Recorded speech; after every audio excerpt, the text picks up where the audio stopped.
ดีนั่นน่ะบ่ดังเหี้ย แม่ อย่าได้อย่าบ่เงินฮะใช้มือได้จะสิเป็นนะ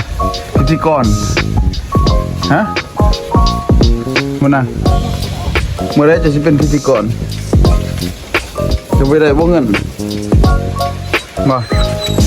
จะเป็นพิธีกรมื้อใด บ่จัก จะไปได้บ่เงิน500,000 บ่ก็สิไปจักบ่สิจอดอยู่เลยมึงจัก จะสอบอยู่บ่เลย บ่ ฮะ ก็สิออกคือ ออกยังชื่อไส ออกสูง ออกไปยังศูนย์บ่ลินแล้วบ่เป็นศูนย์แล้วบ่บอกดีๆเป็นยังเหตุผลยังบอกดี